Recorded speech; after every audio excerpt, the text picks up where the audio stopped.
Live from WRAL News Headquarters in Raleigh, your number one source for local news. WRAL News, coverage you can count on. Breaking news at 6 a.m. A person is in the hospital after a shooting in Cary. WRAL's Kelsey Coffey will join us live to break down what she's learned from investigators. And if you're walking out the door, you may need to grab the umbrella everywhere from the Triangle area southward. I'll show you the timeline for rain and where it will be wettest for their morning commute. And it's a good morning to be a Canes fan. They secured a win last night for their season opener. We'll hear from Coach Rod Brendamore, who says the energy of the fans means everything. The North Carolina State Fair starts in just a couple hours. I'll tell you everything you need to know. Good morning, everyone. It is 6 o'clock. This year's theme for the State Fair, Best Day Ever.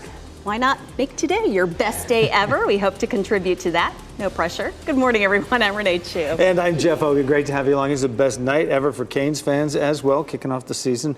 Proper fashion there. We'll get into all that and much more, including Elizabeth Gardner right now in the WRAL Severe Weather Center, where that rain is just kind of getting up into our area now. Weather-wise, how about best afternoon ever? We are dealing with some showers this morning. It's a little heavier down to the south. This is a system that is actually down in the Gulf of Mexico sending rain our way, and we're just on the northern edge of it. So we probably won't see any rain or very little up near the Virginia line. We're going to see some scattered light rain in the Triangle, but we could see up to a half an inch down to the south. So Southern Pines, Rayford, Hope Mills, Fayetteville, Clinton, Goldsboro, that's where we're seeing some of the showers now, but it is starting to creep northward. This is a potent system bringing a lot of heavy rain to the southeast, but it is going to slide eastward and away from us as we get closer to lunchtime. So between 7 and 10 a.m. is when we'll see the heaviest rain. You can see it heavier down here from Southern Pines to Fayetteville to Clinton, kind of brushing by Wake County too, mid to late morning. It may still be a little wet as the gates of the State Fair open at noon, but by 1 or 2 o'clock in the afternoon, that sunshine breaks out and it's going to be a fine afternoon to head out to the fair. We'll see clearing through the evening across the remainder of the viewing area. In Clayton this morning, you can see a little sheen on the road, so that showers have made it at least as far north as Wake County now, looking at 60 degrees currently in the Triangle. So we do have the tower lit in green for that potential for some rain heading out the door. It's 60 in Southern Pines, 58 in Goldsboro, and 55 in South Hill. So we're mid-50s to around 60 as you're heading out the door. Expect showers across the area until noon, and then clearing skies in the afternoon with a high of 73. We're still on track for some rain on Saturday. I have the newest runs of the high-resolution models to show you the timeline coming up. Anthony? We head out to the roads right now. This is a live look I-440 at New Bern Avenue, where we're seeing, as Elizabeth was saying, some of that little shimmer there on the roads, some of the wetness, the dampness that we're seeing out there with some rainfall pushing through. Not going to be a big time issue, though, for us right now as far as the morning commute, any crashes, things like that. There is a disabled vehicle there near the Holly Springs area. Otherwise, everything is moving smoothly. No crashes to report, but we will keep an eye on it here as we go through this morning commute. Anthony, thanks. Breaking news this morning out of Cary. One person is in the hospital after a shooting. It happened around 10 last night at an apartment complex on Foliage Circle. WRAL's Kelsey Coffey has been following this story. She joins us live now from the Cary Police Department with what she's learned. Kelsey. Renee, good morning. Still a lot of unanswered questions this morning. And again, that shooting happened around 10 o'clock last night at an apartment complex on Foliage Circle. Police have since cleared that scene. But let's get you straight to video now from the WRAL breaking news tracker so you can take a look at what the scene looked like at the time. When officers arrived, they found one person shot. That person was taken to the hospital. This morning, we're asking police about the condition of that person and if they know anything about a suspect. This is still an ongoing investigation, but police have been able to confirm that this was an isolated incident and there's no threat to the public. Kelsey Coffey, WRAL News, live in Cary. Breaking news we're following out of Johnston County. All lanes have reopened after an early morning crash on I-95. This happened around 12:30 near Brogdon Road and Smithfield. State troopers investigated for nearly 3 hours at that scene. A tractor trailer, a travel trailer, and a sedan were all involved. 4 people in the sedan were taken to Wake Med with injuries. An investigation is underway after a woman's body was found in a field in Fayetteville. A man was walking his dog near Fieldcrest Street and Cedric Street last night just before 8 when he found the body. Police have not released the woman's name yet. If you have any information that can help, call the Fayetteville Police Department. Israel continues to target Gaza with large-scale strikes as the war there enters its 6th day right now. I want to show you a live look here. This is Gaza, the city skyline here, and we've been watching this the last few minutes. There is active bombing happening right now in that city. You see the smoke rising from there. Now, Israel has placed 300,000 reservists near the border as the potential for a land invasion looms. Secretary of State Antony Blinken arrived in Israel earlier today. He's scheduled to meet with Israeli Prime Minister Benjamin Netanyahu, his security cabinet, and President Isaac Herzog. Blinken will be there with the focus on missing Americans either killed, in hiding, or taken hostage by Hamas. We've also learned this morning that Blinken will meet with the Palestinian president tomorrow. Overnight, people about 30 miles north of Gaza were heard singing the Israeli national anthem from an apartment building balcony.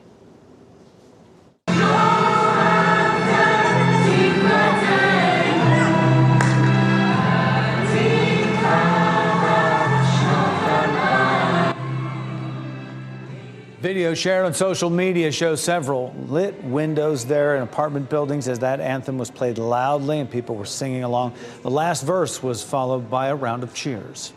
Coming up in our next half hour, former President Donald Trump's reaction to the war and his comments about both Prime Minister Netanyahu and the Biden administration.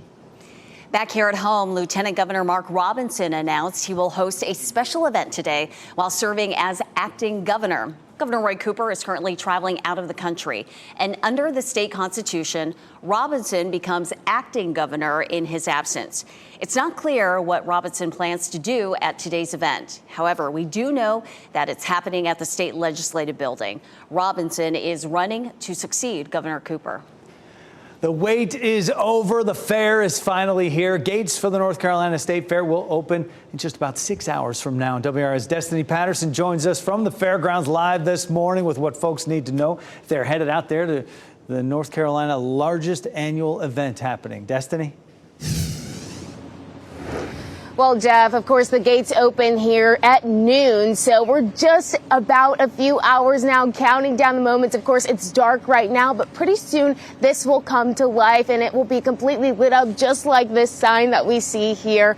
Of course, crews have spent the last few days inspecting the different food vendors here. They inspected about 150 of them. So far, none of them have failed, so that's some good news. Of course, there's a lot to enjoy, but first you have to get here. There's a lot of construction that's been happening around the fairgrounds, and it could impact traffic.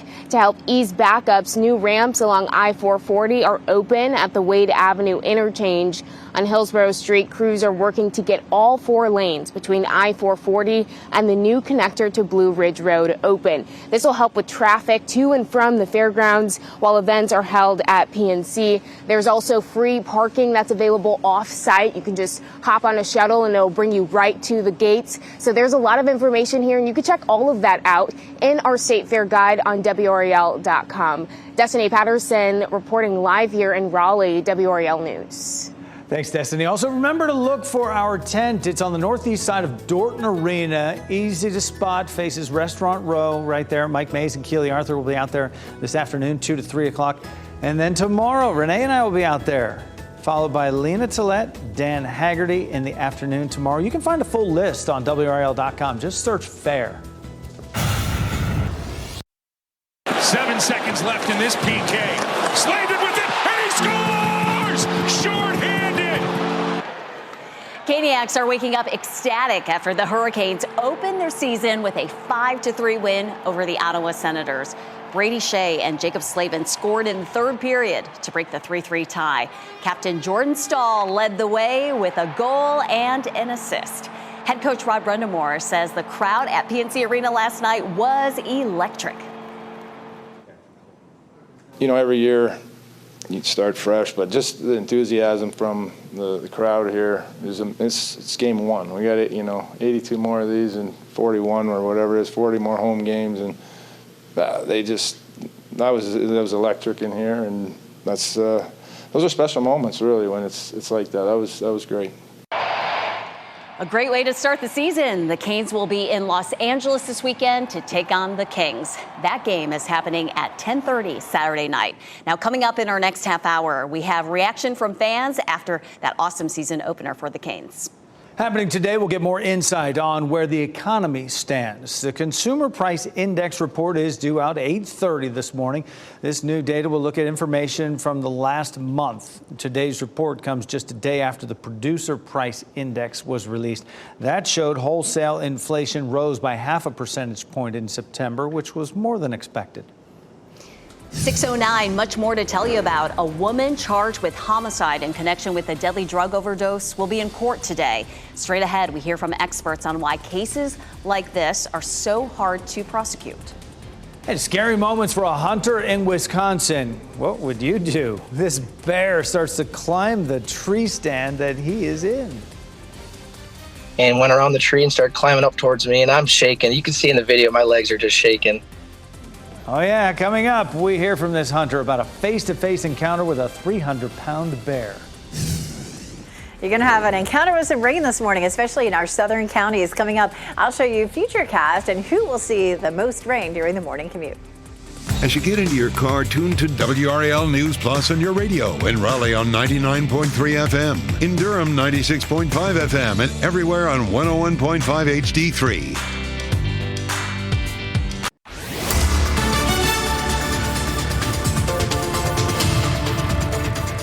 6:13, stepping out the door to cloudy skies and some showers. Temperatures are on the mild side, looking at around 60 degrees in the triangle. Notice the little raindrop showing up there on the graphic. Yeah, we do have some showers everywhere from the triangle southward. So kids at the bus stop this morning are going to need that raincoat. They won't need it on the way home, but temperatures will be in the mid-50s to around 60 with some scattered showers. Up near the Virginia line, it's less likely to be wet, but everybody from the triangle area southward is going to see some of that rain this morning. This afternoon, though, lovely 73 degrees under partly cloudy skies. It'll be a nice afternoon to be outside. Maybe you're headed to the state fair that opens today at lunchtime. We're going to see that rain ending as we get right around noon. And then during the afternoon, we'll see some pleasant conditions. Anthony? Elizabeth, we head out to the roads right now. As you mentioned, we have the light rainfall showing up here across the area for most of us. One disabled vehicle down toward Holly Springs. Everyone else, though, at this point is looking relatively good as far as crashes. We have none showing up on the map. You notice all of that green, though, there. Of course, the roads are going to be wet. We take a live look. I-440 at New Bern Avenue. You can kind of see that glisten of the water on the roadways right there. Just playing a little bit of extra time this morning. But as of now, no crashes to report. The woman charged with murder in connection with a February overdose death in Wake County will be in court today. In February, Maureen Walsh died from a drug overdose. 8 months later, 40-year-old Kristen Lee Newbert was charged with her murder. A homicide charge in a drug overdose case is rare in North Carolina, according to attorney Daniel Meyer. Really hard to prosecute as well. He says there has been enough evidence, though, to prove one person was directly tied to someone's death. If I sell to Bob, who sells to Jane, who sells to Sue, who sells to Dave, and Dave dies, how far up the chain can you go as to who did it? Well, North Carolina death by distribution law says if a person sells a drug that causes someone's death, even if not intentional, they could be charged with murder. We asked Raleigh police if Newbert faces a death by distribution charge. That is still unclear right now. General Assembly made changes to the death by distribution law that'll go into effect in December. Those will broaden who could be charged for murder in a drug overdose case, even if money isn't involved. A 9-year-old transgender boy from Durham is suing the state of North Carolina over a law he says denies him gender-affirming care. The lawsuit argues House Bill 808, which became law this year, bans these treatments for transgender people until they're at least 18 years old. And that means the child at the center of this lawsuit would have to wait another 9 years. He isn't alone in this. His parents, a local doctor, and several LGBTQ groups are behind him. Durham police are investigating a serious crash on North Roxborough Street. When the breaking news tracker got there, tow trucks were on the scene, taking the crashed vehicles away. We're told there were serious injuries. No word on any charges. Some pretty scary moments caught on camera for a Wisconsin hunter out in the woods. Hey, head away. Oh, so that's how you do it. Okay. He was in a tree stand hunting deer when he found a different little animal there. Jordan Stavarius' trail camera showed that bear far enough away, but before he knew it, the bear came to him, started climbing up the tree, a 300-pound bear. The bear is well known around that community, and now this hunter has been introduced. It was a good 20 minutes. I'm still sitting there shaking. It was the scariest thing that's ever happened to me in the woods, but after he ran away and it was all said and done, it was probably the coolest experience I've ever had. I might have done what it sounded like he said he did there. He did what he was supposed to do, though, during these types of encounters. He made some loud noises and scared that bear away. A lot happening this weekend, and we want to let you know on Sunday, the Bull City Race Fest is happening in downtown Durham. WRAL is a proud community partner. It's all happening at the American Tobacco campus, and one of the runners will be Jeff Hogan, because he's one of those people who thinks it's a good idea to run a half marathon. I think folks should join me. They're guaranteed to finish ahead of me, so that'll be great. We'll cheer you on. Nice confidence boost for you all out there. So as runners, we all look for what that weather is going to be. The temperature. Elizabeth Gardner of the WRAL Severe Weather Center. First with what's happening today. And Jeff is a liar, too. He's pretty fast. Catch him if you can. That is always such a fun event there in Durham. We're looking at some showers this morning, especially in our southern counties. We're beginning to see some patchy light rain around the triangle. You can see how the green is starting to encroach here around Raleigh and Durham. We're not likely to have much rain right along the North Carolina-Virginia line and up into Mecklenburg County. Maybe a quick little sprinkle. But the bulk of the rain, anywhere from 1/4 to 1/2 an inch, is likely down south, from Carthage to Southern Pines to Rayford to Hope Mills to Fayetteville over toward Clinton. And we'll likely see the heaviest rain with the system between, say, 7 and 9 or 10 o'clock in the morning. Here's a look at the big picture. Tornado warnings have been popping up down here in North Florida. We're going to stay on the cool and stable side of the system. We are going to see some significant rainfall across parts of Florida, Georgia, and South Carolina. And we'll have some measurable rain down south. You can see at 7 a.m. it starts to pick up in intensity a little bit in our southern counties, then lifting northward, just kind of brushing by the triangle this morning. Yesterday, it looked like it was going to move out pretty quickly and that it would be over by noon. Noon is significant because that's when the gates of the North Carolina State Fair open. Now, by 2 o'clock, we're seeing partly cloudy skies, and the rest of the afternoon and evening look lovely at the fair. It just may still be a little wet right there in the noon hour.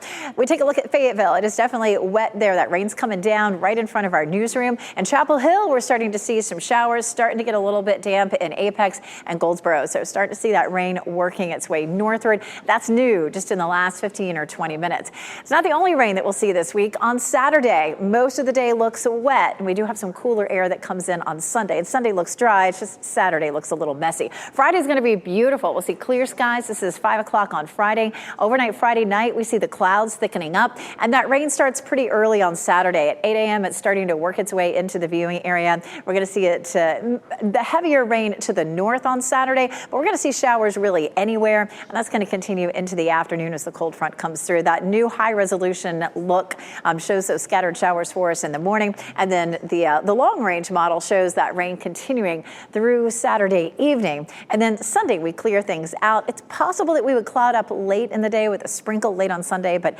right now, I think we'll probably end up staying dry. Thursday, this afternoon looks fine at the fair. We'll see partly cloudy skies, 73, and gorgeous on Friday at 80, but Saturday does look wet for most of the day with a high of 74. Keep that in mind for college football as well. We're going to see a bunch of games. Duke plays at NC State, FSU at Livingstone, and Miami at UNC. Going to be wet. Tropical depression Sean became a tropical depression yesterday evening. It'll stay that way. Not likely to develop. And this one coming off the coast of Africa, also a small chance of development. Sunday's going to be cooler at 68, and then we have some chilly temperatures in our forecast for much of next week. Anthony? Elizabeth, as we head out to the roads this morning, thankfully we are looking pretty calm here. No crashes to report here on this Thursday, but there's a very minimal delay there. US 1 south from Wake Forest, about 2 minutes, probably negligible at this point. We head closer to the city of Durham. Everything also showing up in the green right there. You can rest easy. As far as the rainfall is concerned, though, you can definitely see it here on the roads. I-440 at New Bern Avenue. You may want to plan a little bit of extra time this morning. Slow down and just make sure to keep the rainfall in mind. We'll have another update for you in about 15 minutes, though, this morning. Anthony, thanks. If you're a fan of Margot Robbie and Ryan Gosling's performances in the movie Barbie, you'll be happy to hear they are teaming up for a new project. Coming up in What's Trending, the new movie the actors are set to star in together. And coming up on Today, inside a NASA mission that has top scientists geeking out this morning. The first results are in from a mission that brought back a sample of dust and rock from an asteroid. It's more than 4.5 billion years old. We'll learn how researchers were able to collect and analyze those samples from this asteroid debris. And here's a look at your winning lottery numbers.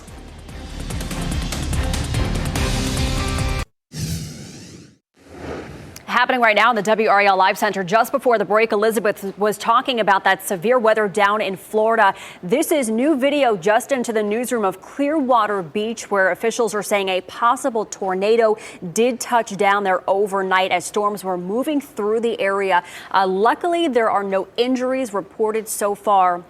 But you can see the amount of damage from the storms. They say power was shut off in the area just as a safety precaution. Parts of Florida were under a tornado warning up until 6 o'clock this morning. That warning had since expired, but this shows damage from storms overnight. They are saying this was from a possible tornado. This What's Trending report, sponsored by Rug & Home. Time for What's Trending. We are not out of the woods when it comes to T-Swift mania. Taylor Swift's Eras Tour is hitting theaters tomorrow, and the singer hit the red carpet yesterday for the world premiere in Los Angeles. Posing with fans for selfies, the movie showcases Swift's 6-night concert series in Los Angeles over the summer, giving fans a chance to see her show on the big screen. Lots of celebrities were there. Adam Sandler was spotted, Julia Garner, and also Beyonce, Queen Bee herself, attended the premiere and took a picture with Taylor Swift. The movie is 2 hours, 48 minutes. It's a half hour shorter than her live show, but a chance to go to her concert, so to speak, if you couldn't get a ticket to the actual tour. A lot of people will go that route. Of course. Well, following the success of the Barbie movie, Margot Robbie and Ryan Gosling are teaming up again for the upcoming Ocean's 11 prequel. The new film's producer, Josie McNamara, said in an interview that he is confident Robbie and Gosling will do right by the franchise. The only thing that's been revealed about the movie's plot is that it is set in 1960s Monte Carlo. They've been pretty tight-lipped about it, but the producer says love to do more projects with these two. Well, of course, they're stars. They have great chemistry, Just don't mess up Oceans, okay? All of them have been great, and they've had big star power, so keep it real. Instead of a sequel, it's the prequel, the backstory. We have much more news to come. This morning, we're working to find answers about a late-night shooting in Cary that sent one person to the hospital. Just ahead, what we know about the investigation. And the rain is coming down in Clinton. You can see it pouring here in downtown. That rain is pushing northward. I'll show you who else is likely to see a wet morning commute. And in just a few hours, folks will be headed out to the largest annual event in the state, the North Carolina State Fair. We'll have a live report from Destiny Patterson from the fairgrounds in just a few moments.